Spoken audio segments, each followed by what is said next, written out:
बिस्मिल्लाहिर्रहमानिर्रहीम। अस्सलाम वालेकुम। ऑन न्यूज़ के साथ में हूं मुन्नज़र। रुख करते हैं खबरों का। मरकदीम की रिपोर्ट के मुताबिक नायब वज़ीर आज़म ज़ेर ख़ारजा सेनेटर मोहम्मद इसहाक़ डार हांगकॉन्ग चीन के ख़ुसूसी इंतज़ामी खित्ते बैनुल-अक़वामी तंज़ीम बायत सालिसी और दीगर दो तरफ़ा मसरूफ़ियात की दस्तखती तक़रीब के लिए पहुँचे। मरकदीम की रिपोर्ट के मुताबिक जस्टिस जमाल खान मंदोखेल ने जुमेरात के रोज़ मुशाहिदा किया कि साबिक़ा चीफ जस्टिस पाकिस्तान काजी ईसा और CGP अफरीदी ने गुज़श्ता एक साल अपने अलग अलग फैसलों में PTI के पार्लियामेंट पार्टी की हैसियत से मखसूस नशिस्तों के हक़ को तस्लीम किया था। ये रिमार्क्स इस वक्त सामने आए जब सुप्रीम कोर्ट के आईनी बेंच ने इस फैसले के खिलाफ जायज़ा लेने की दरख्वास्त सुनाई थी, जिसने PTI को मखसूस नशिस्तों के अहल करार दिया था।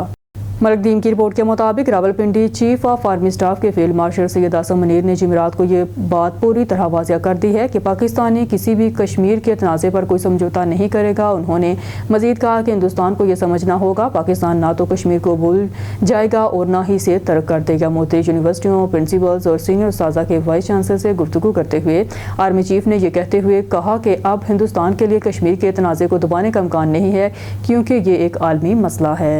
मरकदीम की रिपोर्ट के मुताबिक जुमेरात के रोज़ वज़ीर आज़म शहबाज शरीफ ताजिकिस्तान पहुँचे, जब उन्होंने दोस्ताना ममालिक के अपने 4 ममालिक का दौरा जारी रखा।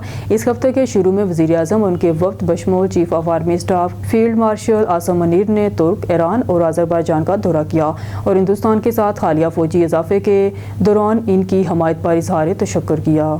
मरकदीम की रिपोर्ट के मुताबिक जाली रेजिडेंट कार पर इटली जाने की कोशिश नाकाम, 7 मुसाफिर ऑफ लोड जबकि एजेंट को भी गिरफ्तार कर लिया गया। FIA इमिग्रेशन की इस्लामाबाद इंटरनेशनल एयरपोर्ट पर कार्रवाई। जाली सफरी दस्तावेज़ात पर सफ़र करने वाले 7 मुसाफिर ऑफ लोड मुसाफिरों को निशानदेही पर एजेंट को भी गिरफ्तार कर लिया गया। न्यूज़ स्टूडियो से फिलवक्त के लिए इतना ही। मज़ीद न्यूज़ अपडेट के लिए देखते रहिए ऑन न्यूज़।